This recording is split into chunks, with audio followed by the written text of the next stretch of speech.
Buenos días, pilotos. Hace unos días AESA hizo una jornada divulgativa en la que explicaba, aclaraba el Real Decreto UAS, ese nuevo Real Decreto que nos trae a todos de cabeza. Y si bien fue una jornada informativa interesante, estuvo muy en la línea de AESA, sin salirse del guión para nada, leyendo prácticamente lo que pone en el BOE, por lo que los que ya nos lo habíamos leído tampoco es que aportasen nada nuevo. Y bueno, básicamente se dedicaron a explicar o a leer cada uno de los apartados principales que cambian en el Real Decreto UAS para los vuelos AESA, es decir, para todos los pilotos de la calle. Pero lo más interesante y quizás lo que más dudas resuelva fue realmente las dudas, las preguntas que se les plantearon, que respondieron en algunas ocasiones y que en otras, como algunas que les hice yo, ni siquiera respondieron por más que se las repetimos. Y eso es lo que os voy a enseñar en este vídeo. No os puedo enseñar la grabación de la jornada porque ya dejaron muy claro y lo recalcaron en muchas ocasiones que no se podía grabar, que no se podía difundir, que no se podía compartir nada de esa jornada públicamente, algo que no entiendo y no entenderé nunca cómo se hacen jornadas informativas, jornadas de transparencia y en cuanto se acaba el directo lo eliminan o lo ocultan de YouTube y por otro lado no permiten que lo compartamos, así que simplemente vamos a compartir preguntas, respuestas que creo que son muy aclaratorias, os doy también mis impresiones, mis interpretaciones y bueno, creo que va a resolver muchas dudas y es lo poquito que nos dejan compartir de esa jornada divulgativa del nuevo Real Decreto UAS. Así que vamos a ver las preguntas que se le hicieron y que respondieron o que no respondieron aquí sobre la pantalla. Y recordar, Drone Future 2024 ya tiene fechas 18, 19 y 20 de octubre, ya podéis reservar vuestras entradas presenciales u online y también ya podéis participar en el concurso de filmación aérea que hacemos cada año en el Drone Future. Y para los que hay premios súper interesantes. Este año el primer premio va a ser un scooter eléctrico de Navi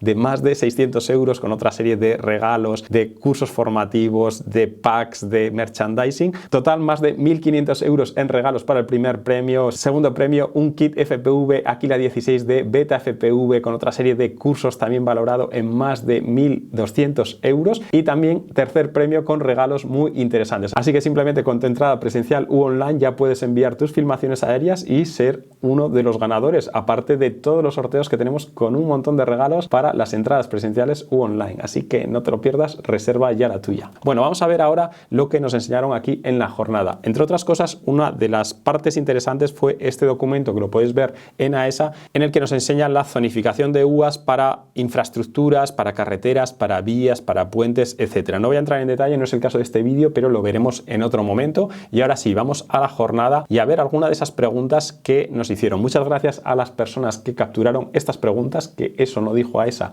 que estuviese prohibido difundirlo y es lo que vamos a hacer a continuación. Primera pregunta de Juan Pedro. ¿Por qué no se puede sobrevolar edificios con un dron cuyo masa máxima al despegue es inferior a 250 gramos en recreativo y si se puede en STS? ¿Qué criterio han seguido? Yo les hice una pregunta muy parecida y no la respondieron. Aquí lo que responden desde AESA es: en la actualidad no se diferencia entre actividades recreativas y profesionales. Interesante este punto, es decir, todo lo que antes es recreativo, es profesional, no, todo eso se olvida y ellos mismos lo reconocen. Se debe tener en cuenta que el hecho de declararse dentro de un STS implica tener una serie de requisitos extras que no se aplican a categoría abierta. Eso es cierto, volar en categoría específica supone tener manual de operaciones y tener otra serie de controles por parte de AESA a esas entidades operadoras que vuelan en STS. Pero aquí esto ya es la guinda del pastel. Además, el sobrevuelo en categoría abierta de edificaciones no está completamente prohibido, sino que queda supeditado a la obtención del permiso del propietario de la edificación. Es decir, no, si podéis volar, pero pedirle permiso al propietario de esa edificación o al gestor de esa infraestructura o de ese edificio, y si te lo dan, entonces puedes sobrevolarlo en categoría abierta y puedes hacer una fotogrametría, puedes hacer una inspección de una fachada, etcétera. Algo que para casos concretos en los que sea algo de trabajo, sí, pero está claro que para uso recreativo, aunque no exista el concepto recreativo, o para volar en una ciudad es inviable. Nadie te va a dar los permisos y de la misma forma no se van a poder hacer esas fotogrametrías de una población o de una ciudad ni en categoría abierta, como nos están diciendo aquí, porque no conseguiríamos nunca el permiso de todos los gestores de esos edificios, ni en categoría específica, porque aunque tengamos el permiso para sobrevolarlos, en categoría específica lo máximo que nos podemos alejar son 100 metros de radio desde donde está el piloto. piloto. Imaginaros si queremos hacer una fotogrametría de una pequeña población, pues 100 metros para un lado, 100 metros para otro, complicado. Habría que desplazarse, por lo que prácticamente ese tipo de trabajos, pues bueno, van a requerir una autorización. Así que, como vemos, lo complican tanto que impiden que se puedan realizar determinados tipos de trabajos en entornos urbanos. Pero fijaros aquí lo que acaba diciendo AESA. Se ha de tener en cuenta que además los propios edificios limitan el vuelo en VLOS en línea visual con el piloto en tierra, por lo que la operación dejaría de estar en categoría abierta y pasaría específica en cuanto el piloto no vea el dron. Es decir, nos dicen que si estamos en la calle y vamos a sobrevolar un edificio, pues ya hemos perdido el dron de vista y entonces ya no sería categoría abierta. Sí, tiene mucha lógica, pero ¿y si estamos volando desde un punto más elevado, desde un punto más alto, desde una colina, o incluso si estamos volando desde una azotea de un tejado? Por favor, esa explicación que da aquí AESA, la verdad que me parece ridícula y me parece ya, cuando ya no se sabe qué decir, se dice eso. Es decir, casi es el comodín del público, suéltales eso cuando no sepas cómo justificar por qué han prohibido el sobrevuelo de edificios. Bueno, como veis, nos derivan a categoría específica, pero igualmente la categoría específica tiene sus particularidades. Crowd8 FPV dice: ¿es necesaria la comunicación con el Ministerio de Interior con drones por debajo de 250 gramos? Si estos tienen cámara, como son todos los minis o prácticamente todos los drones por debajo de 250 gramos que conocemos. Aquí lo responde AESA, lo recalco: sí, en la actualidad es necesario comunicar al Ministerio de Interior con 5 días de antelación si se va a volar en entornos urbanos conforme a lo definido tal, incluso con UAS de menos de 250 gramos. Es decir, todos los drones, excepto los que se consideren juguetes y que estén recogidos dentro de la directiva de juguetes. Así que creo que con esta respuesta quede ya claro que para volar en entorno urbano nos obligan a comunicar al Ministerio de Interior cualquier tipo de vuelo, cualquier tipo de dron 5 días antes naturales. Eso sí que está bien, han reducido de los 10 a 5 días y han reducido o han cambiado de 10 días que eran hábiles, es decir, solo contaban de lunes a viernes y no festivos, ahora cuenta cualquier día, sean fines de semana, sean festivos, cuentan dentro de esos 5 días. Por el otro lado, una de esas preguntas interesantes que no responden, aquí, como digo, se basan en su guión, leen su libro y todo lo que se sale de ese guión pues directamente hacen como que no lo han visto. Y en este caso Juan Luis Albor pregunta: ¿las aeronaves de certificado de clase C2, como fuese un Mavic 3 Pro, en categoría abierta en escenario urbano, van a necesitar llevar paracaídas? A día de hoy sí, lo exigen. Las C1 en categoría abierta ya lo habían quitado, las C2 seguía siendo obligatorio, una solemne chorrada, pero sigue siendo obligatorio, pero cuando se les pregunta suenan los grillos y nadie responde. Y esta pregunta, Andrés García Mosquera: ¿por qué en aire aparece una casa abandonada en medio del monte como entorno urbano? ¿Qué se ha tenido en cuenta para esta consideración, para que de repente una casa sea entorno urbano cuando está perdida? Y le dicen: estimado Andrés, el nuevo Real Decreto define que entorno urbano se considera núcleos de población con áreas consolidadas por la edificación, áreas residenciales, comerciales o industriales cuyos terrenos cuenten con calles, o áreas recreativas que sean de acceso público en las que haya pues, edificaciones o elementos de ocio, recreo, canchas de fútbol, columpios, etcétera. Todo eso se considera entorno urbano, pero una vez más no responden a lo que le pregunta: ¿por qué coño una edificación o una casa abandonada en mitad del monte se considera entorno urbano? Ellos, como digo, se dedican a hablar de su libro, a decir lo que les pone en el BOE y lo que se considera entorno urbano, pero no responden para nada esas resquicios, esas dudas o esas incongruencias o errores que pueda haber en la zonificación a día de hoy, que esperemos que sean eso, errores. Lo veremos si con el tiempo se corrigen. Vamos a por otra de esas preguntas en las que suenan los grillos. Ángel S. dice: ¿la prohibición al sobrevuelo de edificios no aumenta el riesgo de las operaciones en las categorías A1 y 2 al obligar al mantener los drones sobre las calles y por lo tanto sobre las posibles personas que entren en las calles? Pues toda la razón del mundo. Es una pregunta con mucho sentido común, con mucha lógica, y que, una vez más, como digo, suenan los grillos, nadie responde. Es algo que yo también he defendido. Siempre se ha dicho que, bueno, si no queríamos sobrevolar personas, que en teoría es lo que ellos les da miedo, que se pueda caer un dron y le caiga en la cabeza a una persona, vamos a volar sobre edificios y en caso de que algo pasase el dron caería sobre un tejado. Pero desde AESA alegan que dentro de esos edificios hay personas habitando. Sí, lógico, son casas, son edificios, y entonces parece que es la misma peligrosidad que se caiga un dron sobre un tejado si dentro de esa casa hay personas que si se cae en la calle sobre una persona. Algo muy, muy absurdo y como veis aquí la prueba de que no responden a cualquier pregunta que sea un poco más delicada, un poco más comprometida a la hora de responder. Vamos a responder lo que nos han dicho que tenemos que responder y punto. Nada fuera de lo común. Otra de las cosas que yo siempre he defendido es que, bueno, si queréis tener seguridad, en vez de paracaídas, en vez de impedir sobrevolar edificios, en vez de impedir acercarse a fachadas, pues obligar a poner guardahélices en los drones. Esa es la mayor medida de seguridad para volar en entornos urbanos entre calles. ¿Puede ser un coñazo para los pilotos? Sí, pero aporta seguridad, porque si un dron toca una fachada, toca una farola, toca un elemento, no va a caer, va a rebotar. Y eso es una medida de seguridad que los que ponen estas normas ni se lo plantean porque lo desconocen. Y lo desconocen porque nunca han volado un dron y mucho menos un dron con guardahélices. Aunque ellos alegarán que si le ponemos guardahélices a un dron estamos quitándole su categoría, su marcado de clase, estamos superando el peso y entonces lo convierte en un dron mucho más peligroso. Como veis, incongruencias sin sentido común. El sentido y la lógica a mí me diría ponle guardahélices y si te chocas con una fachada el dron no va a caer. Javier Mullo, ¿qué playas eran consideradas entorno urbano si es que lo son? ¿Puedo sobrevolar puertos marítimos? Y la respuesta una vez más nos vuelve a decir el guión, sin salirse del guión, se consideran entornos urbanos las áreas residenciales, las áreas recreativas, es decir, no responden a nada que pueda resolver esa duda, simplemente se dedican a cortar, pegar el Real Decreto. Pep Payo, en los C0 la etiqueta identificativa puede ser ignífuga, hay homologación de etiquetas, proveedores homologados, hace ya tiempo que no hacía falta que fuesen ignífugas y aquí nos lo responden. De acuerdo con el punto 8, artículo 14 del Reglamento de Ejecución de 2019, como veis esto ya era anterior, ya no es necesario que las placas sean ignífugas, pueden ser simplemente registro de operador puesto en el dron, escrito, incluso con un código QR y tampoco tiene por qué estar visible, podríamos meterlo en el compartimento de la batería. Pedro pregunta, teniendo un dron de menos de 250 gramos con cámara, ¿estoy obligado a registrar en AESA y Ministerio de Interior? Y la respuesta que dan de AESA, pero que yo creo que no es correcta, es: estimado Pedro, es correcto, deberá registrarse en ambos registros. En AESA realmente, o hasta donde yo tengo entendido, salvo equivocación, corregirme si es así, si estás operando en categoría abierta no tienes que registrar tus aeronaves, solo las tendrías que registrar si vas a volar en categoría específica. Él no está hablando en ningún momento de categoría abierta específica, pero ellos están respondiendo que sí, que lo tenían que registrar. Mientras que en el Ministerio de Interior sí es obligatorio registrarlas en todo momento. Importante ese punto.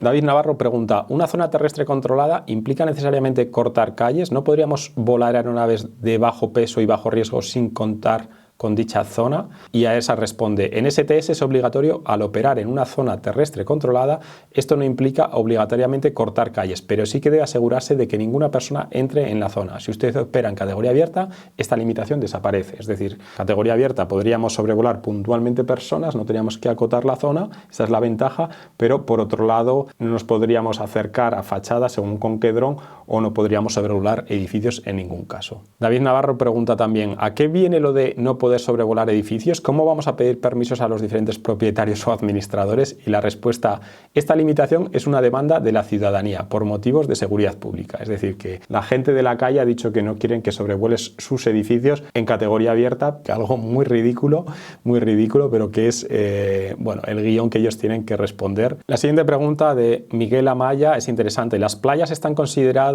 zona urbana. La distancia horizontal máxima es 100 metros. ¿Es 100 metros cuando se vuela sobre zona urbana o si se despega desde esa zona urbana? Bueno, la pregunta no la entiendo muy bien, pero la respuesta, estimado Miguel, la limitación de los 100 metros se ha eliminado con la publicación del nuevo Real Decreto, es decir, ya no tenemos esa limitación de 100 metros, por lo menos en categoría abierta. Categoría específica, principio, hasta donde yo sé, se mantiene porque no ha cambiado mucho. Habrá que ver con los escenarios europeos, el STS 01 europeo.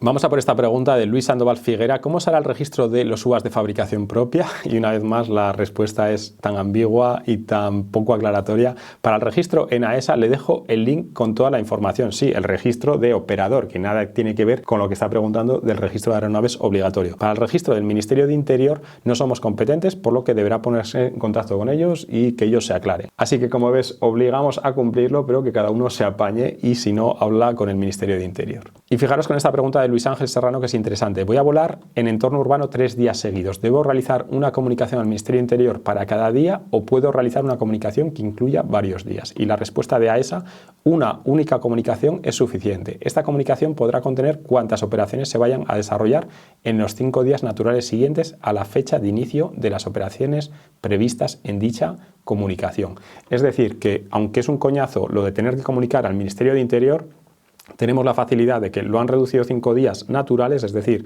si yo lo pido un viernes, el sábado y el domingo cuentan ya 2 días, podríamos volar el miércoles siguiente y podríamos decir que queremos volar el miércoles siguiente, el jueves siguiente, el viernes siguiente, el sábado siguiente, el domingo siguiente. Es decir, desde la fecha en la que solicito el vuelo, la operativa, 5 días después podríamos solicitar también vuelo, pero tendríamos que decir los días y las horas o incluso la zona concreta en la que vamos a volar.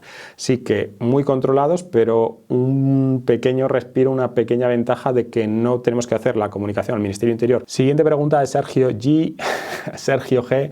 Si en STS-01 se exige acotar la zona de vuelo y no sobrevolar personas ajenas, ¿cómo se deja sobrevolar edificios y azoteas y sin embargo se prohíbe en abierta? Y la respuesta de AESA, el STS-01 requiere una zona terrestre controlada. Esto no implica obligatoriamente acotar físicamente. En esta zona terrestre controlada no pueden entrar personas no participantes en la operación, por lo que para sobrevolar un edificio necesitaría permiso del dueño. O sea que más de lo mismo, nos están diciendo que si la zona terrestre es controlada en STS y queremos volar edificios, como dentro de esos edificios hay personas y podríamos, bueno, causarles un daño aunque les caiga en el tejado, tenemos que pedirles otra vez permisos. No lo entiendo y bueno, espero equivocarme o que esto sea una pregunta, una respuesta errónea, porque si no, no podríamos sobrevolar ciudades ni en categoría abierta ni en categoría específica según esa respuesta. Pablo Medrano pregunta, ¿las zonas de UAS presentadas por ENAIRE son vinculantes? Donde ENAIRE no indica zona de UAS, no hay límites,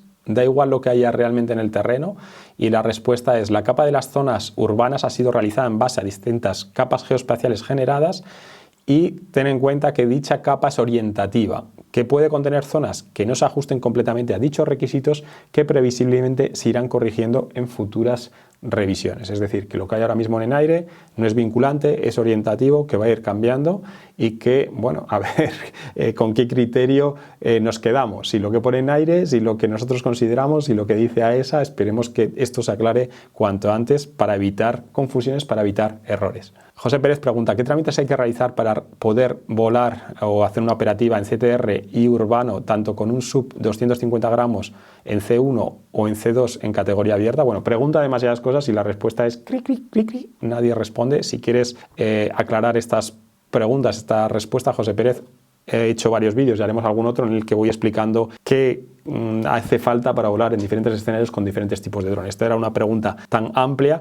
que directamente ellos la han obviado, no la han querido responder, pero bueno, a través de Drone Guru te la responderemos, así que si queréis saber estas y otras respuestas, pues suscribiros, activar la campanita y vamos a seguir con las preguntas. Javier pregunta, radiofonista, validez 2 años, al terminar esa transacción, ¿será necesario realizar el examen teórico con AESA o solo la parte práctica con entidades autorizadas? La teoría que va a impartir AESA de radiofonista hasta ahora es permanente, lo que sí que va a haber que repetir cada 2 años van a ser las prácticas y también comentaron que puntualmente si tienes experiencia como radiofonista pues puede que esas prácticas de alguna forma con un AMC, con uno de estos medios aceptables de cumplimiento puede que no haya que realizarla, sí lo puedes justificar, pero a día de hoy sí que ponen que hay que repetirla. Esa pregunta es interesante. Agustín Cuenca pregunta, ¿qué ventaja tiene un dron C0 con marcado de clase C0 frente a un sub 250 sin marcado de clase?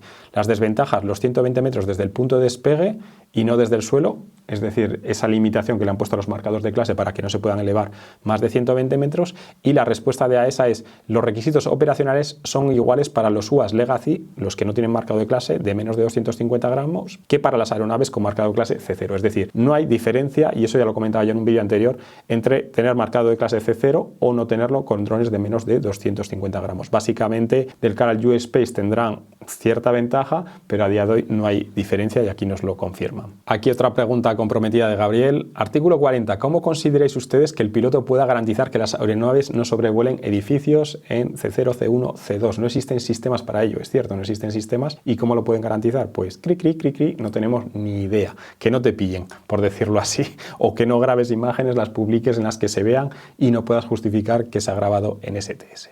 Javier González pregunta, en el artículo 43 se especifica que debemos comunicar para sobrevolar concentraciones de personas. Ahora está permitido y la respuesta es que en el reglamento europeo permite operaciones sobre aglomeraciones de personas, pero con autorización operacional de AESA. A Ojo de Halcón pregunta, buenos días, ¿por qué los operadores tienen que volver a examinarse de la titulación práctica STS si ya la tenemos aprobada o convalidada en su momento? Esto es importante porque ya sabéis que ahora a partir de agosto de 2024 los escenarios estándar europeos va a haber que hacer unas prácticas obligatorias a todos los pilotos en academia.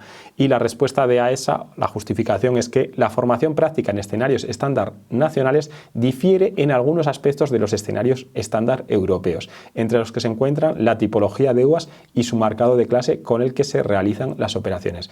Es por ello que se debe adaptar las certificaciones según lo requerido por la normativa europea. Perdonad que me ría, pero es que al final vienen a decir que no, como habéis hecho las prácticas con un Mavic 3 que tenía marcado de clase C1, C2 o no tenía marcado de clase y ahora hay que volar en ciudad con un dron que tenga marcado de clase C5, que es lo mismo pero que le ponen un IDR y le ponen 4 chorradas más, pues entonces tenéis que repetir las prácticas con las academias, con todo lo que supone para academias, para alumnos, para pilotos y bueno, para todo el desorden que se va a preparar aquí porque, como digo, las formaciones van a cambiar mucho, exigen muchísimas cosas a las academias formativas, a nivel de personal, a nivel de inspecciones, a nivel de instructores, examinadores, evaluadores, por lo que no os quepa duda que todo esto se va a complicar muchísimo y es algo que me gustaría no tener que decir, pero las prácticas y las titulaciones van a subir de precio porque a ellos les apetece tener más personal y que los alumnos sean quien paguen esos incrementos que, como veis, la administración se lava las manos y nos lo dejan a cargo de las academias. Y aquí la aclaración de la pregunta anterior. Aun disponiendo de paracaídas y DRI, ¿es viable el vuelo por encima de los edificios o hay que pedir permiso a los titulares de los edificios para vuelos en STS? Y la respuesta de AESA es que en el escenario estándar debe operar en una zona terrestre controlada. Esto significa que en esta zona no pueden entrar personas ajenas a la operación, por lo que igualmente necesitaría permisos de los titulares de los edificios. Y aquí se responde la duda que tenía anteriormente y es que no podemos volar en entornos urbanos salvo con las autorizaciones de los edificios, de los propietarios de esos edificios, ni en categoría abierta ni en categoría específica. Bueno, como veis, incongruencias y un montón de confusión para llevarnos siempre a ese punto entre lo legal y lo ilegal y que cualquier vuelo en ciudad va a ser ilegal si estamos sobrevolando un edificio, sea en categoría abierta o específica, algo que nos impide trabajar, que no vamos a poder hacer ningún vuelo en entorno urbano sobrevolando ningún tipo de edificio, que va a ser algo prácticamente inviable hacer una fotogrametría, como decía, una inspección de tejados, porque bueno, teníamos que pedir autorización al dueño de ese edificio y más allá de esa autorización va a ser ilegal sobrevolar cualquier edificio. Algo que, bueno, la verdad es que ya es la gota que colma el vaso de los impedimentos para que este sector se desarrolle. Esta pregunta de Guillermo Mendu que dice, a partir del 1 de enero de 2026 ya no se podrá volar con un Mini 4, aunque tenga marcado de clase C0 o C1 con DRI en STS-01, enorme inversión en un C5 más pesado y peligroso, sin sentido.